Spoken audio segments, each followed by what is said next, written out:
Bibi Netanyahu and his right-wing cronies are going to destroy the Israeli government. The Israeli government doesn't have enough funds or military to actually fight against several nations and battlefronts at once. They can barely fight against Hamas and beat them, let alone the Houthis, Hezbollah, and Iran. The need for Bibi Netanyahu to stay in power is the destruction of the Israeli government. Not an outside force, but an internal force. Watching the Middle East as Israel prepares for a possible attack from Iran as early as tomorrow. A top U.S. general arrived in Israel this weekend. More U.S. warships and fighter jets are on the way. CBS's Deborah Patta is in Jerusalem tonight with more on that part of the story. Deborah, good evening. Good evening. As the aftershocks of the assassination of Hamas leader Ismail Haniyeh reverberate throughout the region, Prime Minister Benjamin Netanyahu is facing a fight on several fronts. Another blow against peace.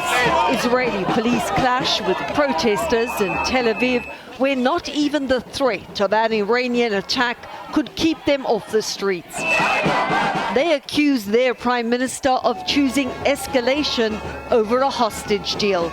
But Netanyahu remains defiant and says former Israeli diplomat Alon Pincus increasingly at odds with the U.S. He's gone completely rogue, meaning untethered from reality, intent on igniting a regional war, defying the military, defying President Biden.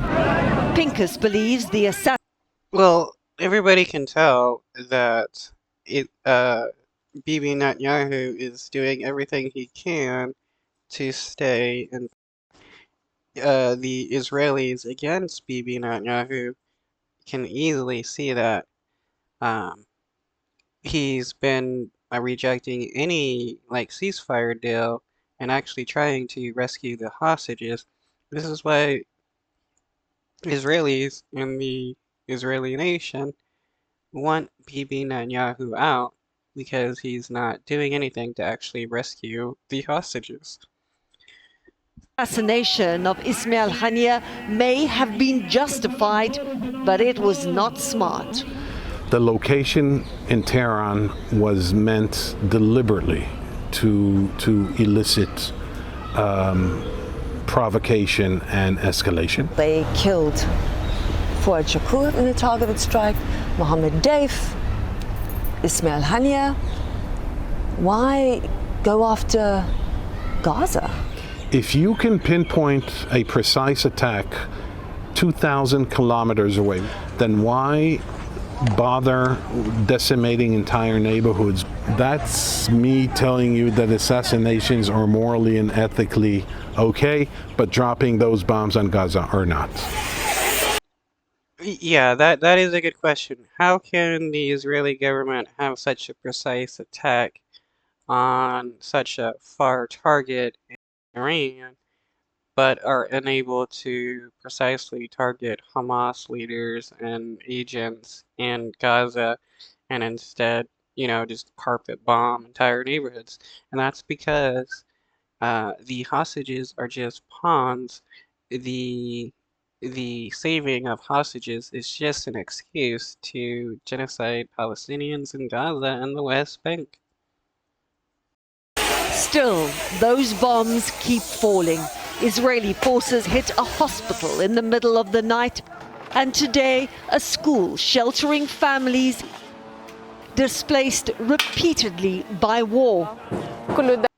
If this were Israeli schools and hospitals being bombed and Israelis being repeatedly displaced, the Israeli government would be screaming about how there's a genocide going on against Jewish people. But when it's the Israeli government doing, they act like they're just because they're God's chosen.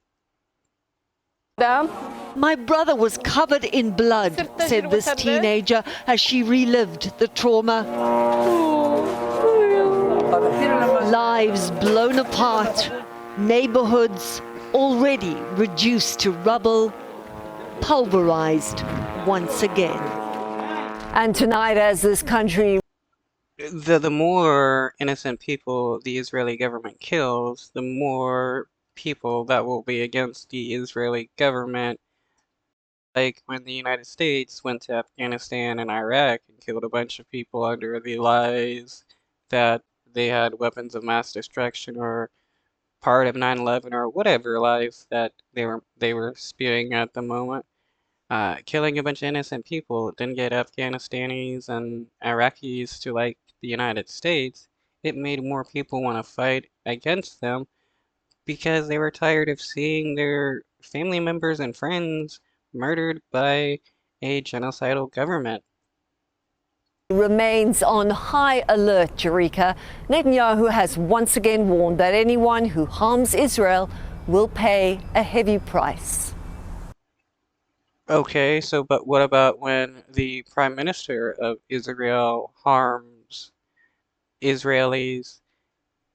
It, do they have to pay a price or do they just get to walk away free because the Prime Minister of Israel has harmed a lot of Israelis? I mean, look at all the people that the cops beat down and forced into the military. How can he say that